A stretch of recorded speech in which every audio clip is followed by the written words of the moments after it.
Hello my dear students, आज का हम फिजिक्स का टॉपिक लेने वाले हैं, उसका नाम रहेगा आपका सेंटर ऑफ मास। तो हेडिंग डालिएगा सेंटर ऑफ मास।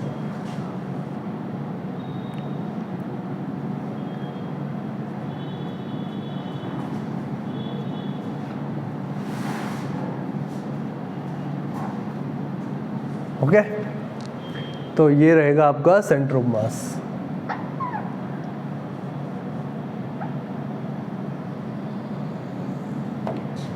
तो सबसे पहले अपन देखते हैं कि सेंटर ऑफ मास क्या होता है। What is the centre of mass? तो सेंटर ऑफ मास एक ऐसा पॉइंट होता है बच्चों, किसी भी हैवी बॉडी का, किसी भी लार्ज बॉडी का, वो रिप्रेजेंट करता है उस लार्ज बॉडी को। या हम बोल सकते हैं कि उस लार्ज बॉडी का जितना भी मास है बच्चों, वो उस पॉइंट पर हम कंसंट्रेट मान सकते हैं। ठीक है, तो दो पॉइंट हमने क्या लिखा? It is a point representation of a large body and it is a point can be assumed या supposed to assumed whole mass concentrated at that point। तो लिखिएगा मेरे साथ point number 1, it is a point representation of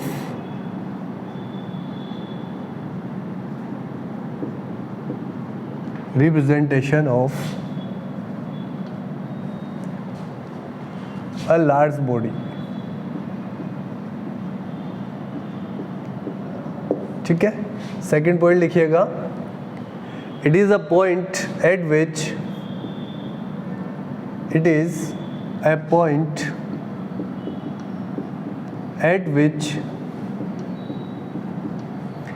entire mass of that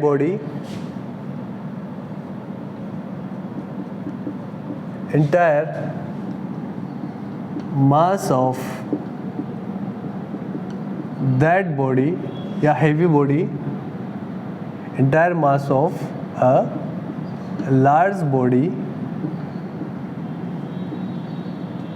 can be supposed to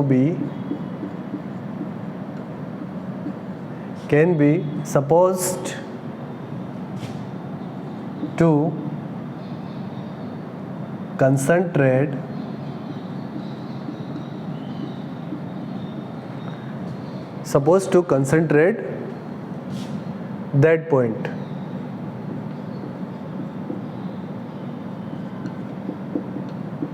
ठीक है, तो centre of मास ऐसा point होता है, the entire mass of a large body can be suppose to concentrate that point. तो पूरी body के मास को हम वहां पर कंसंट्रेट मान सकते हैं, उसे हम सेंटर ऑफ मास बोलते हैं। ठीक है, थर्ड पॉइंट अपन देखेंगे प्यारे बच्चों कि मान लेते हैं हमारे पास कोई लार्ज बॉडी है इस तरह से, ये उसका सेंटर ऑफ मास हो गया, मतलब सारा मास इसी पॉइंट पर हम कंसिडर करने वाले हैं। ठीक है, तो अब देखिएगा मैं क्या करता हूँ, इस लार्ज बॉडी पर एक एक्सटर्नल फोर्स अप्लाई करता हूँ इस तरह से। तो इस फोर्स की वजह से ये जो लार्ज बॉडी है वो ट्रांसलेशनल मोशन करेगी, परफॉर्म करेगी। तो हम यह भी बोल सकते हैं कि इस फोर्स की वजह से ये सेंटर ऑफ मास भी यहाँ पर ट्रांसलेटिंग मोशन करेगा। ठीक है, तो यही पॉइंट अपन लिखने वाले हैं। तो नेक्स्ट पॉइंट लिखिएगा, पॉइंट नंबर 3, इसमें लिखिएगा if an external force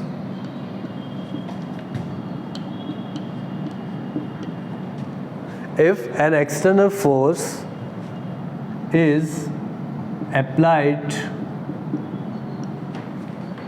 on it, if an external force is applied on it,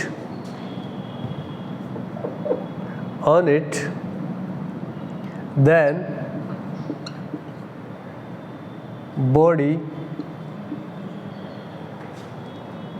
body is in translational motion। then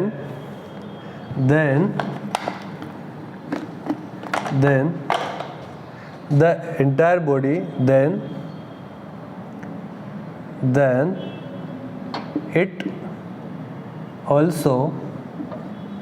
center of mass also move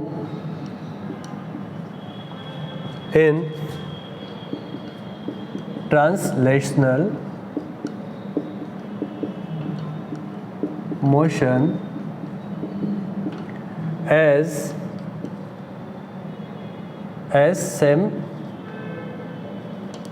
SMS body. ठीक है, जिस तरह से ये body translating motion कर रही है उसी तरह से हमारा सेंटर ऑफ मास भी ट्रांसलेशनल मोशन कर रहा होगा। ठीक है, तो ये बात हो गई आपकी इंट्रोडक्शन ऑफ सेंटर ऑफ मास। एक पॉइंट और यहाँ पर ऐड कर सकते हैं कि बच्चों क्या होगा, आपका जो सेंटर ऑफ मास होगा वो या तो इनसाइड द बॉडी रह सकता है या फिर आउटसाइड द बॉडी भी हो सकता है। जैसे इसका एक एग्जांपल है, मान लेते हैं हमारे पास ये रिंग है बच्चों। ठीक है, तो इस रिंग का सारा मास तो इस पेरिफेरल पर ही प्रेजेंट होगा, तो इसका सेंटर ऑफ मास यहाँ पे नहीं होगी बच्चों, कहाँ होता है, इस पॉइंट पर। तो ये क्या है, आउटसाइड द बॉडी है ना। तो क्या बोल सकते हैं कि centre of mass can be present inside the body और आउटसाइड द बॉडी। ठीक है, तो नेक्स्ट पॉइंट लिखिएगा। नेक्स्ट पॉइंट क्या आएगा आपका, point number 4, the centre of mass of a body can B inside the body or outside the body।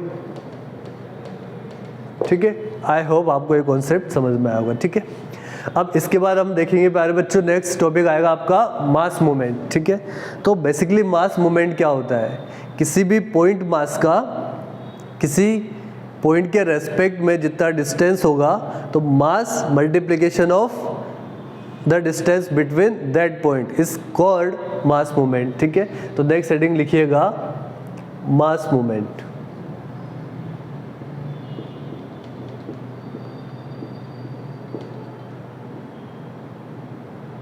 ठीक है, तो मास मूवमेंट में क्या लिखेंगे अपन, देखिएगा पॉइंट नंबर 1, जैसे मान लेते हैं प्यारे बच्चों ये हमारे पास y एक्सिस है, ये x एक्सिस है, xy प्लेन में कोई मास पॉइंट रखा हुआ है, पॉइंट मास, इसका मास m1 है और इस पॉइंट मास का ओरिजिन से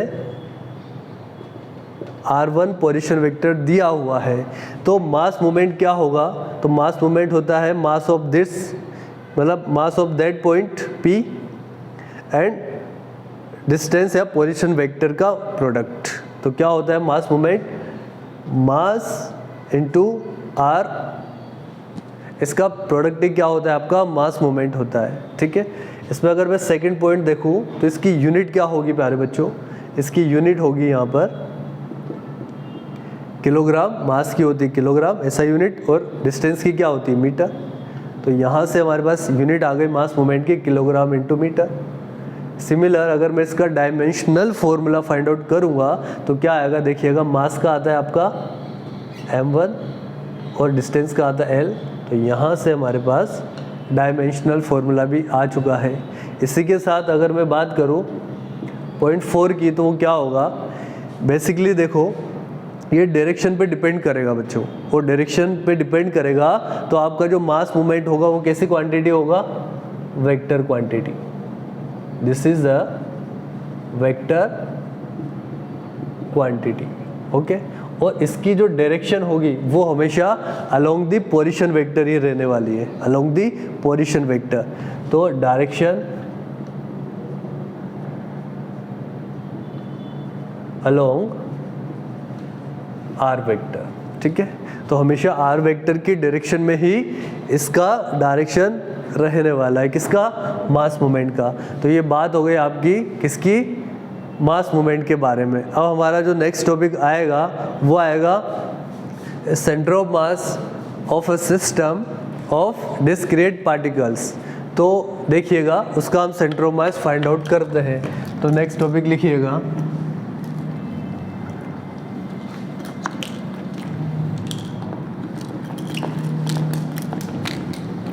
तो नेक्स्ट टॉपिक क्या रहेगा आपका, लिखिएगा प्यारे बच्चों,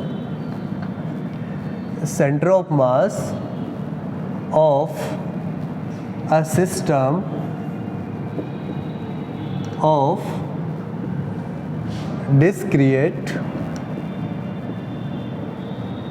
पार्टिकल्स।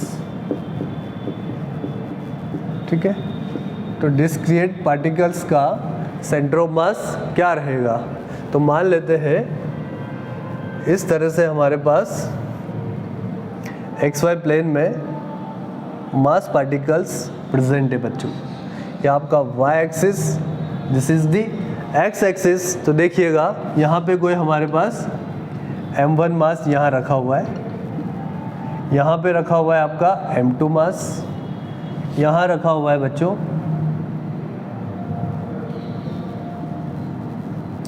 यहाँ रखा हुआ है आपका M3 मास, और मैं बोल देता हूँ कि यहाँ रखा हुआ है कोई Mn मास।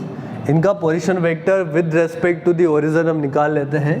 तो M1 का पोजीशन वेक्टर आएगा R1 वेक्टर, M2 का आएगा प्यारे बच्चों R2 वेक्टर, और सिमिलर M3 का आएगा R3 वेक्टर, और Mn पार्टिकल का आएगा Rn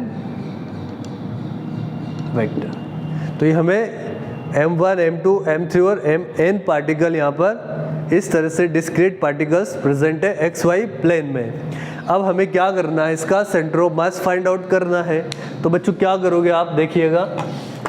तो इसके लिए हम क्या करेंगे बच्चों, सबसे पहले इसका एक फॉर्मूला होता है। क्या फॉर्मूला होता है, R centre of mass is equal to summation of mass moment, summation of mass moment and upon summation of mass.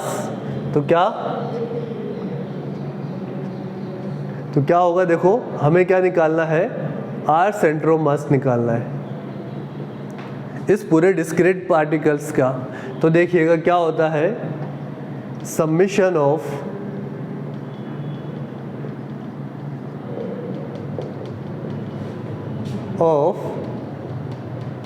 Mass moment upon summation of mass. ठीक है, ये हमारा R centre of mass find out करने का formula रहेगा। तो यहाँ से देखिएगा R centre of mass is equal to क्या आएगा, देखिएगा समीशन ऑफ मास मोमेंट। तो इस with respect to the origin इस मास M1 का मास मोमेंट क्या रहेगा, mass into position vector R1। तो इसका रहेगा M1 R1 वेक्टर। तो लिख लीजिएगा यहाँ पे M1 R1। सिमिलर मास M2 का क्या रहेगा, mass moment M2 into R2 vector. तो this is M2 into R2 vector. और मास M3 का क्या रहेगा, M3 इंटू R3 वेक्टर। तो ये रहेगा आपका M3 into R3 vector, so on. और जो N पार्टिकल है उसका रहेगा Mn इंटू Rn वेक्टर। तो ये हो गया Mn इंटू Rn वेक्टर। यहाँ से divide by summation of the total mass. तो क्या रहेगा total mass, M1, M2, M3 and so on, and this is the Mn। तो ये हमारे पास फॉर्मूला आ चुका है डिस्क्रीट पार्टिकल्स का centre of mass find out करने का। ठीक है, इसको मैं इस तरह भी लिख सकता हूँ, देखो इसको मैं लिख सकता हूँ summation I from the 1 to n। तो यहाँ हो जाएगा आपका Mi Ri this one upon इस M1 को क्या लिख सकते हैं अपन, इस M1 plus M2 plus so on Mn तक। तो क्या लिख सकते हैं इसको आप, summation I from to 1 I from to n। तो यहाँ से हो गया आपका In। ठीक है, तो इसे हम इस तरह भी रिप्रेजेंट कर सकते हैं। ठीक है, तो यहाँ तक अब इससे रिलेटेड एक क्वेश्चन हम कर लेते हैं। तो एक क्वेश्चन लिखिएगा, 3 मास पार्टिकल हमें दिए हुए हैं बच्चों। एक दिया हुआ है 1 ग्राम, एक दिया हुआ है 2 ग्राम, और एक दिया हुआ है आपको 2 ग्राम का मास पार्टिकल। उनके हमें कोऑर्डिनेट्स मतलब एक्स वाई जेड कोऑर्डिनेट्स आपको दे रखे हैं। तो क्वेश्चन लिखिएगा 1 ग्राम मास पार्टिकल के कोऑर्डिनेट्स आपके पास है 2,3,4 मीटर। एक 2 ग्राम का मास पार्टिकल दिया हुआ है, इसके कोऑर्डिनेट्स रहेंगे प्यारे बच्चों क्या, देखिएगा 1, 2, -1 मीटर। एक और दिया हुआ है 2 ग्राम मास पार्टिकल, इसके कोऑर्डिनेट्स दे रखे हैं आपको 2, 0, -2 मीटर। तो क्या करना है आपको, find the centre of mass of system. तो इस सिस्टम का सेंटर ऑफ मास आपको फाइंड आउट करना है, दैट्स इट। तो अभी हमने फॉर्मूला क्या देखा, इसका सॉल्यूशन देखते हैं अपन। तो हमारे पास क्या है, R centre of mass equal to m1 r1 plus m2 r2। यहाँ पे 3 मास सिस्टम दिया हुआ है, तो हम कहाँ तक लेंगे, m1 m2 और m3 तक ही यहाँ पर कैलकुलेट करेंगे। Similar m1 plus m2 plus m3, तो यहाँ पे लगा देते हैं हम।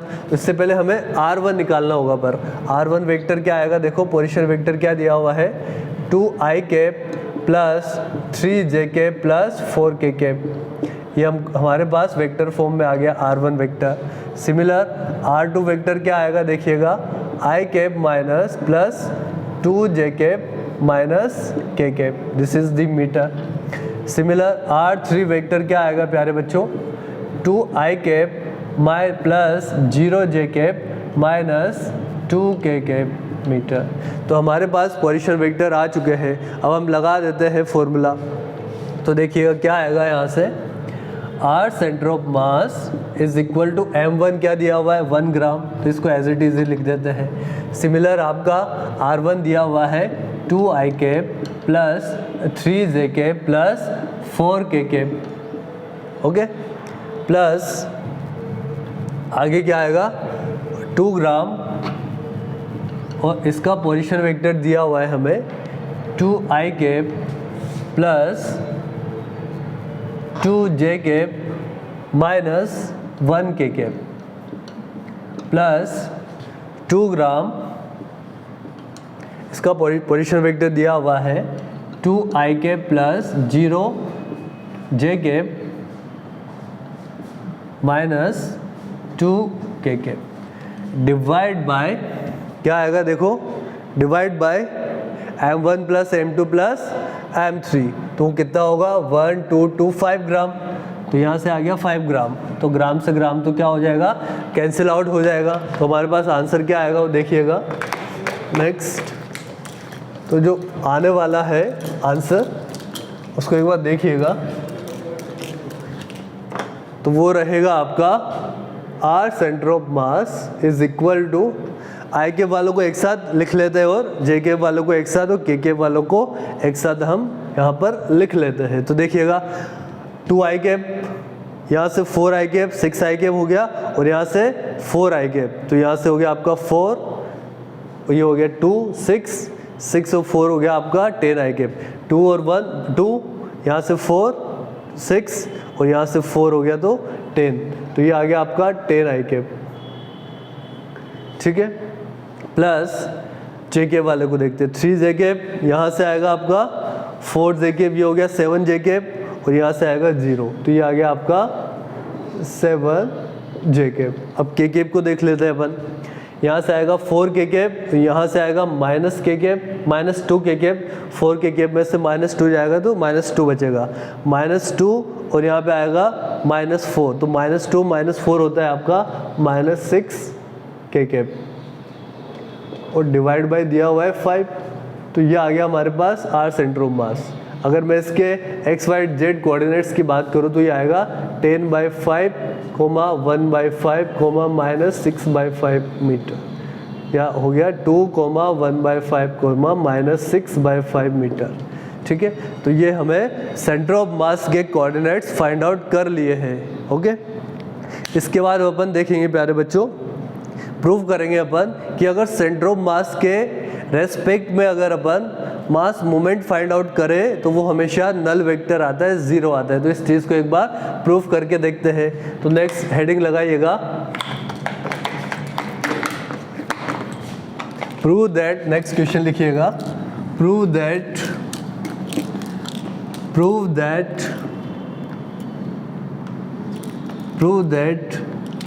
the mass moment of the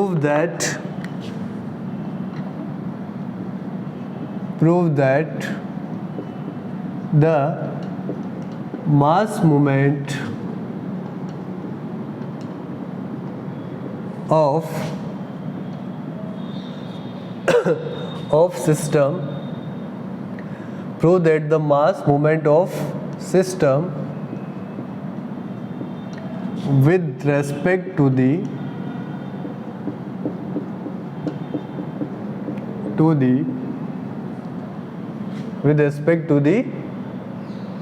center of mass is 0।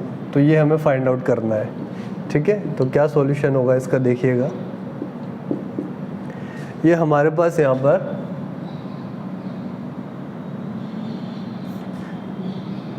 Mass particles they रखे हैं बच्चों, ठीक है। ये हो गया यहाँ पर m1, इसका यहाँ से पोजीशन वेक्टर दिया हुआ है r1, ये दिया हुआ है आपको m2, इसका पोजीशन वेक्टर दिया हुआ है r2। सिमिलर यहाँ दिया हुआ है आपको m3, इसका पोजीशन वेक्टर दिया हुआ है r3। सिमिलर यहाँ पे दिया हुआ है आपको mn, और इसका पोजीशन वेक्टर है rn। मान लेते हैं कि यहाँ पे आपका r सेंटर ऑफ मास भी दिया हुआ है, तो ये पॉइंट है आपका सेंटर ऑफ मास, और ये इसका जो पोजीशन वेक्टर है वो है rc। अब हमें क्या करना है, इस सेंटर ऑफ मास के रेस्पेक्ट में इन सब का मास मोमेंट फाइंड आउट करना है, और उसको प्रूव करना है कि वो 0 या फिर नल वेक्टर आना चाहिए। तो करते हैं, देखो, तो सबसे पहले इसके रेस्पेक्ट में अपन क्या करते हैं, वेक्टर फाइंड आउट कर लेते हैं द 1 के डायरेक्शन में। तो देखिएगा, तो position vector of 1 with respect to the centre of mass क्या आएगा, देखो यहाँ से ये आ जाएगा आपका r1c, ठीक है। Similar position vector of 2 with respect to the centre of mass क्या आ जाएगा, r2c। इसी प्रकार से आएगा आपका यहाँ पर इसका, ये आ जाएगा आपका r3c, और सिमिलर यहाँ पे आएगा rnc, ठीक है। तो अब देखिएगा क्या होगा बच्चों, आगे देखते हैं अपन। तो यहाँ से प्रूव करना है अपन को, तो लगा देते हैं r सेंटर ऑफ मास जो हमें आता है। सॉरी, मोमेंट क्या होगा, देखो मोमेंट होता है m इंटू r, तो यहाँ से आएगा m1 r1c plus m2 r2c plus m3 r3c plus डेस mn rnc। ये हमारा मोमेंट निकल गया। अब देखिएगा यहाँ से ये हो गया m1 r1c को लिख सकते हैं r1 माइनस rc, तो position vector of 1 minus rc। Similar m2 को आप लिख सकते हो r2 माइनस rc।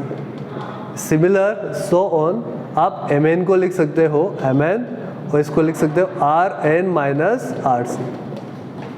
अब देखिएगा यहाँ से इस m1 r1 m2 r2 इनको एक साथ लिख लेते हैं बच्चों, r1 plus m2 r2 so on, और जो c वाली टर्म है बच्चों उसको एक साथ लिख लेते हैं, माइनस बाहर निकाल लेते हैं, और rc कॉमन आ जाएगा, और क्या बचेगा अंदर, m1 plus m2 and so on. अब हमें पता है r सेंटर ऑफ मास क्या होता है, r सेंटर ऑफ मास हमें पता है पहले से ही, क्या होता है r centre of mass, m1 r1 plus m2 r2 upon m1 plus m2 and so on. तो इसकी वैल्यू यहाँ पे पुट करते हैं अपन, तो देखिएगा क्या आएगा, m1 r1 vector plus m2 r2 vector plus so on, minus ये आएगा यहाँ पर m1 r1 plus m2 R2 and so on upon M1 plus M2 and so on। और यहाँ पे ऑलरेडी दिया हुआ है M1 plus M2 and so on। तो इस टर्म से ये टर्म कैंसिल आउट यहाँ पर हो जाने वाली है। तो क्या बचेगा आपका, यहाँ भी बचेगा M1 R1 plus M2 R2 and so on, यहाँ पे भी बचेगा minus M1 R1 vector plus M2 R2 vector and so on. तो ये पूरा क्या हो जाएगा यहाँ पर 0, मतलब इसको हम बोलेंगे यहाँ पर नल वेक्टर। ठीक है, तो हमने प्रूव कर लिया है कि अगर किसी सिस्टम का सेंटर ऑफ मास के रेस्पेक्ट में अगर हम मास मोमेंट निकालना चाहते हैं तो हमेशा वो 0 आएगा या फिर वो कैसा आएगा, नल वेक्टर आएगा। आई होप आपको आज का लेक्चर समझ में आया होगा। Thank you very much.